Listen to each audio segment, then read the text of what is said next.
अॼु जी दुनिया में सफ़ारतकारी हिकु अहिड़ो फ़न आहे जेको क़ौमुनि खे तरक़ी ॾींदो त हू जंग जे मैदान खां सवाइ बि फ़तेह हासिल कनि ऐं पाकिस्तान उन फ़न में ॾींहों ॾींहुं बहितर थी रहियो आहे। हिकु अहम लम्हो जॾहिं पाकिस्तान जो आवाज़ दुनिया जे सभ खां वॾे फोरम ते गूंजियो। बिलावल भुट्टो ज़रदारी जी अॻवानी में पाकिस्तान जो आला सतही कसीरुल जमाती वफ़द न्यूयॉर्क पहुतो।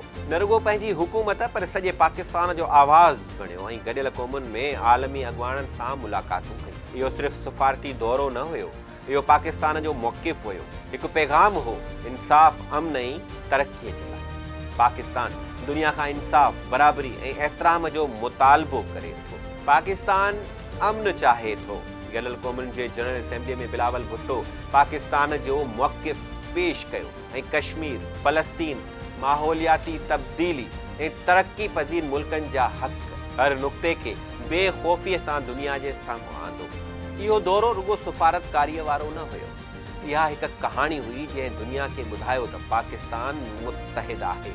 बिलावल भुट्टो ज़रदारी आलमी बिरादरीअ खे ख़िताब कंदे चयो त हाणे वक़्तु अची वियो आहे त दुनिया सिर्फ़ु तकरार खे मुनज़्ज़म न करे बल्कि उन्हनि खे मुस्तक़बिल ऐं पाइदार हल जे लाइ अमली क़दम खणण जी ज़रूरत आहे। उन ज़ोर भरियो त असांखे उन्हनि जे पाइदार हल जे तरफ़ क़दम खणणु घुरिजे। उन्हनि खे मुस्तक़िल ऐं मुनसिफ़ाणे हल जे लाइ संजीदा क़दम खणणु घुरिजे त जीअं ॾखण एशिया में पाइदार अमन जो ख़्वाब हक़ीक़त बणिजी सघे। न सिर्फ़ु एतिरो पर पाकिस्तानी सफ़ारती तारीख़ में हिकु नओं मोड़ बि अची वियो। पाकिस्तान खे गॾियल क़ौमुनि जे सलामती काउंसिल जे अहम इदारनि में चूंडियो वियो आहे। इहा न रुगो हिकिड़ी सफ़ारती कामयाबी आहे पर आलमी पॉलिसी साज़ीअ में पाकिस्तान जे वधंदड़ असर रसूख़ खे बि ज़ाहिर करे थी। गॾियल क़ौमुनि जी सलामती काउंसिल जे तहत क़ाइमु कयल कमेटी जंहिंजो मक़सदु तालिबान ते लागू कयल पाबंदियुनि जी निगरानी करणु आहे, उन्हनि जो नओं चेयरमैन ॿियो को न पर हाणे पाकिस्तान आहे।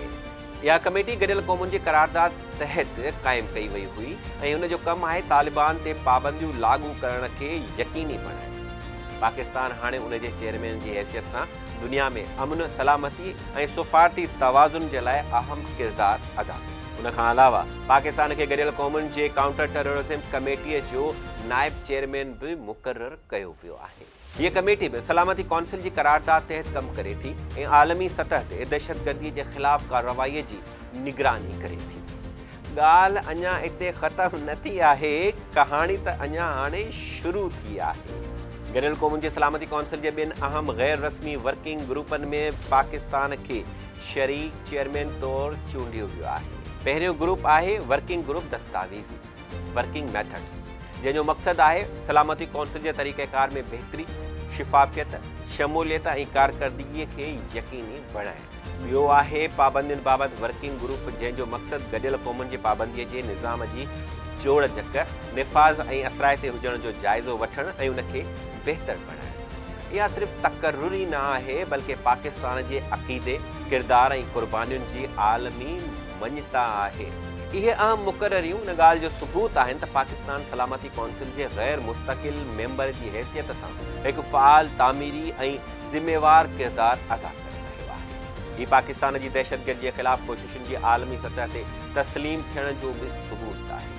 पाकिस्तान गॾियल क़ौमुनि जे मंशूर जे उसूलनि ऐं मक़सदनि खे फ़रोग़ ॾियण जे लाइ गॾियल क़ौमुनि ऐं मेंबर मुल्कनि सां वेझे ताउन जारी रखण जे अज़्म जो इआदा कयो आहे ऐं आलमी सतह ते दहशतगर्दीअ ख़िलाफ़ जंग में पंहिंजो किरदारु अदा कंदो रहंदो। पाकिस्तान जो हीउ किरदारु ज़ाहिर करे थो त दुनिया हिन खे हिकु ज़िम्मेवार ऐं मुअसर पार्टनर तौरु ॾिसी रही आहे। वक़्तु अची वियो आहे त असां हिकु क़ौम जी हैसियत में पंहिंजी आलमी सुञाणप ते फ़ख़्रु करियूं। पाकिस्तान हिकु ज़िम्मेवार मुल्क आहे जेको आलमी अमन जे लाइ हर लम्हे शामिल आहे। जेकॾहिं तव्हां पाकिस्तान जे पावरफुल स्टोरी पसंदि कई आहे त RFI डिजिटल ते क्लिक करियो, शेयर करियो ऐं सब्सक्राइब करणु न विसारियो। हीउ पाकिस्तान जे लाइ हिकु वॾो एज़ाज़ आहे ऐं पाकिस्तानी क़ौम जे लाइ फ़ख़्र जो लम्हो बि। हिकु क़दम अॻिते, हिकु आवाज़ अमन जे लाइ। पाकिस्तान ज़िंदाबाद।